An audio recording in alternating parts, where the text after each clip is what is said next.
এ বদনা, তুই খুব নেতাগিরি করিচ্ছু রে। ক্লাসত ছৌলিক ধরে মারিচ্ছু, তারপর যাই ক্যাপ্টেন তাক ক্যাপ্টেনগিরি করবার দিচ্ছু না, তুই ক্যাপ্টেনগিরি করিচ্ছু। নেতা কাক কই বুঝিস? বুঝবো না স্যার, আমি তো ভবিষ্যতে নেতাই হমো। আর নেতা হওয়ার জন্য আমি জন্মগ্রহণ করছি, বুঝছেন? খুব জানিস তালয়। আচ্ছা ঠিক আছে, কলে নেতা হওয়ার নিয়মটা কি ক। স্যার, নেতা হওয়ার প্রথম সত্য হচ্ছে যে কোবাকবি শেখা লাগে, বুঝছেন? যখন যাক পামো তাক কোবামো। আর এই কোবানটা প্রথমে শুরু করা লাগে স্কুলের থেকে, কারণ স্কুল ছাড়া তার বন্ধু বান্ধব পাওয়া যায় না। ক্লাসের মধ্যে মিশাই ক্যাসাল বাজে দিয়ে ধাম কোবান লাগবে, বুঝছেন? খুবই অকেরে ভয় দেখান লাগবে যে আমি হচ্ছে নেতা, ইনকের ভাব দেখান লাগবে। আচ্ছা, আর একটা ব্যাপার আছে, পরিবার থেকেও শুরু করা যায়। যদি ছোট ভাই থাকে, ছোট ভাই যা তা কাম করে নেওয়া লাগবে। কাম যদি ঠিক মতো না করে, সমানে কোবানের উপরে থাকা লাগবে।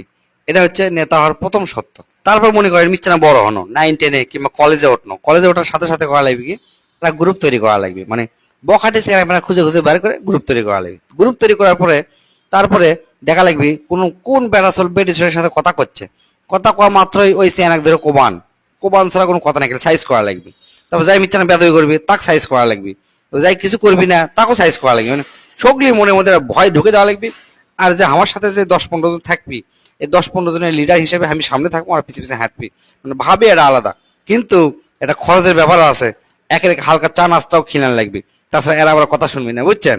আপনি সারাটা জীবন জ্ঞান জামের মধ্যে দিয়ে পার করা লাগবে। পুরো জীবনটাই হচ্ছে জ্ঞান জাম। ইনকা মনে করেন যে এলাকার কোনো জায়গাতে মারামারি বা জ্ঞান জাম শুরু হয়ে গেছে, আপনি ওটি দৌড়ে চলে যাবেন। যা মনে করেন যে একজন মারপিট শুরু করে দিবেন কিংবা তর্কাতর্কি শুরু করে দিলেন। মানে ও যারা কেসার লাগছে তারা হচ্ছে ফোর্থ সাবজেক্ট, আপনি হচ্ছে মেন। ইনকের অবস্থা তৈরি করা লাগবে। কিংবা স্কুলে যদি মারামারি লাগে, আপনি সেটি যা জ্ঞানজাম শুরু করে দিলেন। আচ্ছা, এখন মনে করেন যে ও এক সময় জ্ঞানজাম হসে, কিন্তু আপনি যাওয়ার পারেননি, পরে শুনছেন যে ওটি জ্ঞানজাম হসে। সেটাও আবার বুদ্ধি আছে, সেটা সগলিকে আবার তলে তলে রটান লাগবে যে এই জ্ঞানজামের মূল হতো আসমা আমি, বুঝছেন? এইভাবে আস্তে আস্তে আপনি আগাতে হবে।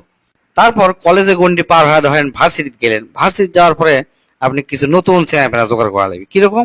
যাকে হুন্ডা আছে, হুন্ডা থেকে বন্ধু বান্ধব করা লাগবে।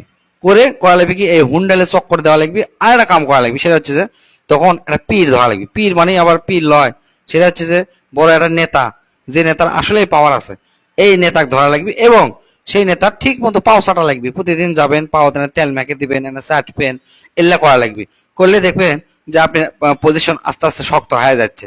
তারপরে তাকে তাকে থাকা লাগবে। নেতা কখন ফেসবুকে স্ট্যাটাস দেয়, স্ট্যাটাস দেওয়ার সাথে সাথে মনে করেন যেটাই পোস্ট করুক, আপনি এমন ভাবে কমেন্ট দেওয়া লাগবে যে আপনার কমেন্ট যেন সবচেয়ে ভালো হয়। মানে ওই কমেন্ট পাওয়া যান নেতার মনটা ভালো হয়ে যায়। মানে ধরেন একটা ছবি দিছে, ছবিতে আপনি লিখবেন আমার জীবনে ইনকে এত ভালো এত সুন্দর ছবি দেখিনি বস, ইনকে করে আপনি কবেন। আচ্ছা গেল, নেতার প্রেমিকার ছবিও যদি দেয়, সেটা আপনি শেয়ার করা লাগবে।